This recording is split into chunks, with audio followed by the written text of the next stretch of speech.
Hello प्यारे बच्चों, आज हम पढ़ेंगे शिक्षण निदेशालय राष्ट्रीय राजधानी क्षेत्र दिल्ली की वर्कशीट 55 कार्यपत्रक 55। और ये 19 नवंबर 2020 की वर्कशीट है। क्लास 10th के लिए है। विषय है सामाजिक विज्ञान अर्थशास्त्र। और यहाँ पे आप अपना नाम लिखोगे। यहाँ पर बच्चों अपने क्लास टीचर का नाम लिखोगे।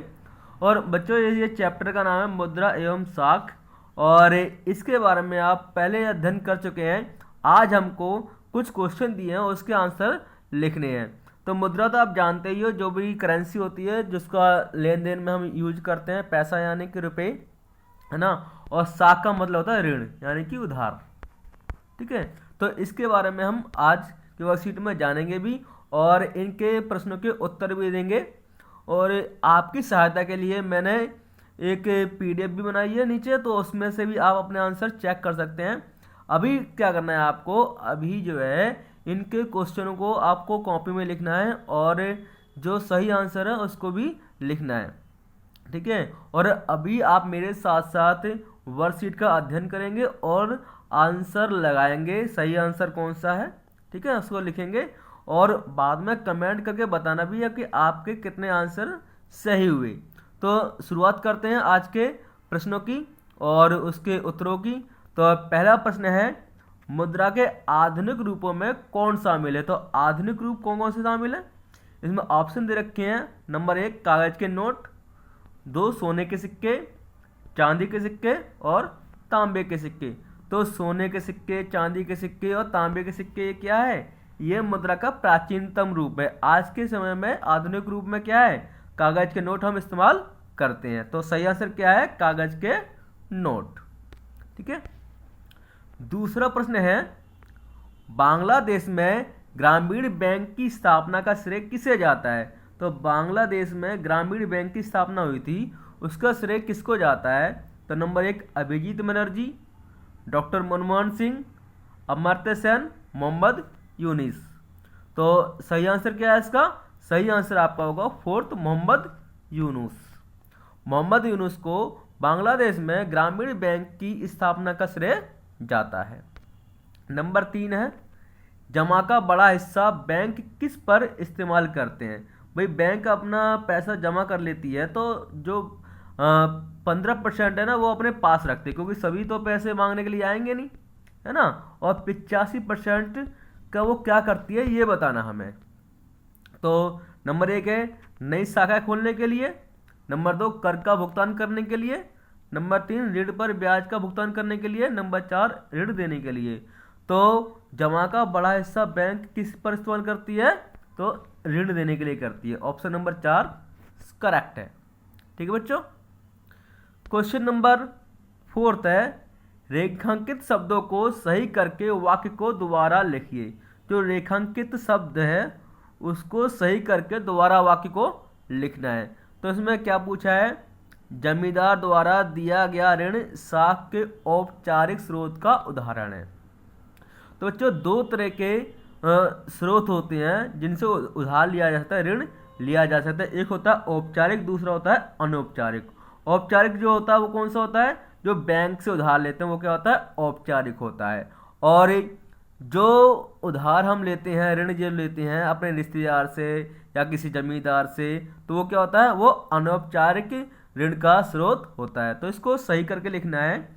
तो जमींदार द्वारा दिया गया ऋण कौन सा होगा, वो अनौपचारिक स्रोत का उदाहरण होगा। तो इसको सही करके क्या लिखोगे, औपचारिक की जगह पे क्या लिखोगे, अनौपचारिक। क्या करोगे, अनौपचारिक।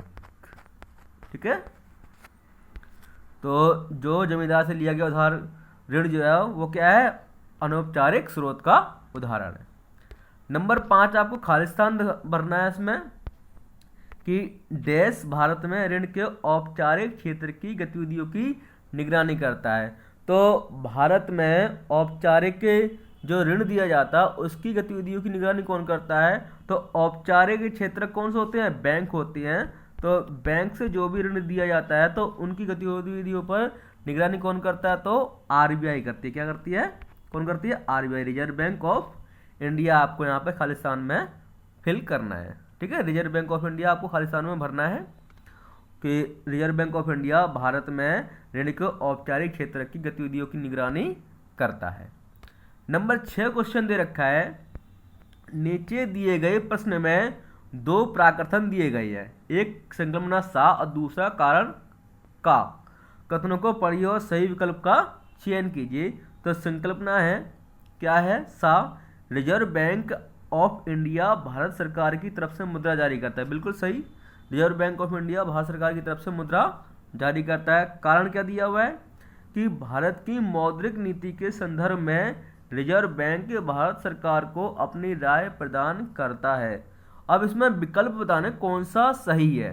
तो नंबर ए है संकल्पना एवं कारण, दोनों सही हैं, एवं कारण संकल्पना की सही व्याख्या है। तो ये सा और का यानी कि संकल्पना और कारण दोनों सही तो है, परंतु संकल्पना जो है कारण, ये जो कारण है संकल्पना की सही व्याख्या नहीं है ना। तो ऑप्शन नंबर बी है कि संकल्पना एवं कारण दोनों सही है, परंतु कारण संकल्पना की सही व्याख्या नहीं है। तो ऑप्शन नंबर बी जो है बिल्कुल सही है कि दोनों सही है, परंतु जो कारण है वो संकल्पना की सही व्याख्या नहीं है। ठीक है। अब इसमें 7वां क्वेश्चन है कि रिक्त स्थान की पूर्ति करनी है इसमें भी, और पूछा हुआ है चेक मुद्रा के डैश रूप का उदाहरण है। तो चेक आज के टाइम पे हम यूज कर रहे हैं, है ना। तो चेक क्या है, आधुनिक मुद्रा का उदाहरण। किसका है, आधुनिक रूप का, मुद्रा के आधुनिक रूप का उदाहरण। क्या लिखना है यहाँ पे लिखना है आधुनिक। ठीक है बच्चों। प्रश्न नंबर 8 में क्या पूछा गया है, प्रश्न नंबर 8 में पूछा गया है नीचे चित्र में दिखाए गए चेक में कौन सी संख्या चेक संख्या है। चेक संख्या बतानी है इसमें। तो देखो ए दे रखा है, बी दे रखा है, सी दे रखा है और डी दे रखा है। तो ये चेक दे रखा है आपको, इस चेक में चेक नंबर कहाँ पे लिखा हुआ है ये ढूंढ के बताना है। तो यहाँ पे चेक नंबर कौन सा होता है, चेक नंबर ये होता है 6 डिजिट का, 6 नंबरों का। तो ऑप्शन नंबर क्या है, डी करेक्ट है। ठीक है बच्चों, ये आपका क्या है, चेक नंबर है 6 नंबर का। ठीक। प्रश्न नंबर 9 है, मान लीजिए कि आप प्राचीन समय में हैं, आप पुराने समय में हैं, जब वस्तुओं को खरीदते व बेचते वक्त क्या करना पड़ता था, पैसे का लेन देन नहीं किया जाता था। उस समय में किसी वस्तु को खरीदते समय आपको किन समस्याओं का सामना करना पड़ेगा। पहले जो है पैसों का लेन देन नहीं होता था किसी वस्तु खरीदने के लिए, पहले क्या था, वस्तु के बदले वस्तु खरीदनी पड़ती थी। तो क्या क्या समस्या आती थी, तो क्या क्या समस्या आती थी, समस्या ये आती थी कि मांग की दोहरी आवश्यकता पड़ती थी। जैसे हमें अगर गेहूं खरीदना है और हमारे पास चावल है, तो ऐसे व्यक्ति खोज की जाती थी कि जिसको चावल की आवश्यकता हो और उसके पास गेहूं हो और वो गेहूं बेचने के लिए तैयार हो। तो मांग के दोहरी आवश्यकता होना, क्या, मांग की दोहरी आवश्यकता। ठीक है, दोहरी आवश्यकता नंबर 1 हो गया। नंबर 2 क्या पड़ता था कि कम मूल्य वाली वस्तु के लिए भी अधिक मूल्य चुकाना पड़ता था। और नंबर 3 ये हो जाएगा कि समय इसमें अधिक बर्बाद होता था, क्योंकि ऐसे व्यक्ति को खोज की जाती थी कि जिसको हमें जो सामान बेचना चाहते हैं उसे खरीदना हो और जो उसके पास हो वो हमें मिल जाते, इसमें समय की बर्बादी भी होती थी। नंबर 10 है, भारतीय यह जानना चाहती है कि क्यों भारत में रुपए में किए गए भुगतान को कोई अस्वीकार नहीं करता है। उत्तर दीजिए। तो भाई भारतीय यह जानना चाहती है कि जो रुपए हमारे पास पैसे होते हैं ना, रुपए होते हैं, नोट होते हैं, तो इसको कोई मना क्यों नहीं कर सकता भारत में। तो कोई भी व्यक्ति मना क्यों नहीं कर सकता होते हैं रुपए का भुगतान करने से भारत में, क्योंकि उस पर लिखा होता है भारत के कि भारत सरकार जो है गारंटी लेती है कि जितने का भी नोट है ना वो भारत सरकार उसकी गारंटी लेती है। उस पर लिखा, गवर्नर के साइन भी होते हैं और लिखा भी होता है कि मैं धारक को वचन देता हूँ इतने रुपए देने का, है ना। तो इसलिए कोई व्यक्ति मना नहीं कर सकता। और अगर कोई व्यक्ति मना भी करता है तो नागरिक कानूनी रूप से बाध्य है कि अगर कोई मना करता है स्वीकार करने से उस नोट को, रुपयों को, तो कानून को मानने से इनकार करता है तो वो सजा का पात्र भी हो सकता है। यानी कि ये जो कानून है उसको मानने से मना करता है तो उसको क्या मिलेगा, उसको सजा भी मिल सकती है।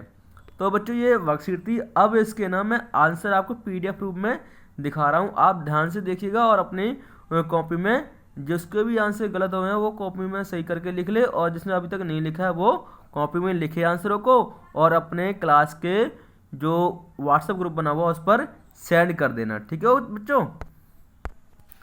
तो बच्चों इसको अपनी कॉपी में लिख लीजिए। अब प्रश्न 1, मुद्रा के आधुनिक रूप में कौन शामिल है? कागज के नोट। नंबर 2, बांग्लादेश में ग्रामीण बैंक की स्थापना का श्रेय किसके जाता है? तो मोहम्मद यूनुस को। प्रश्न नंबर 3, जमा का बड़ा हिस्सा बैंक किस पर इस्तेमाल करते हैं? ऋण देने के लिए। नंबर 4, जमींदार द्वारा दिया गया ऋण साख्य औपचारिक स्रोत का उदाहरण है। तो इसको सही करके लिखना है, जमींदार द्वारा दिया गया ऋण साख्य अनौपचारिक स्रोत का उदाहरण है। नंबर 5, खालिस्तान में भरना है भारत में ऋण के औपचारिक क्षेत्रीय गतिविधियों की निगरानी करता है। तो reserve bank of India. Number 6 प्रश्न करना है आपको, इस संकल्पना एवं कारण दोनों सही है परंतु कारण संकल्पना का सही व्याख्या नहीं है। ऑप्शन नंबर बी सही है इसका। नंबर 7, चेक मुद्रा के आधुनिक रूप का उदाहरण है। खालिस्तान में आपको लिखना है। प्रश्न नंबर 8, नीचे दिखाए गए संख्या में कौन सी संख्या चेक संख्या है? तो 000335 ये चेक संख्या है चेक में। प्रश्न नंबर 9, मान लीजिए कि आप प्राचीन समय में जब वस्तुओं को खरीदते और बेचते वक्त पैसे का लेन देन नहीं किया जाता था, उस समय किसी वस्तु को खरीदते समय आपको किन समस्याओं का सामना करना पड़ेगा? तो मांग की दोहरी आवश्यकता का होना, कम मूल्य वाली वस्तुओं के लिए भी अधिक मूल्य चुकाना और समय अधिक बर्बाद होता है, इसमें ये समस्याएं आएंगी। प्रश्न नंबर 10, भारतीय यह जानना चाहती है कि क्यों भारत में रुपए में किए गए भुगतान को कोई अस्वीकार नहीं करता है? उत्तर दीजिए। तो भारत में रुपए में किए गए भुगतान को कोई अस्वीकार नहीं करता है क्योंकि भारत में रुपए के मूल्य की गारंटी भारत सरकार देती है तथा भारत का हर एक नागरिक कानूनी रूप से बाध्य है कि रुपए के भुगतान को स्वीकार करे। अगर कोई इस कानून को मानने से इनकार करता है तो वह सजा का पात्र भी हो सकता है। तो बच्चों वीडियो देखने के लिए धन्यवाद और वीडियो को लाइक कर दीजिए। चैनल को अगर आपने अब तक सब्सक्राइब नहीं किया तो सब्सक्राइब कर लीजिए। Thanks for watching.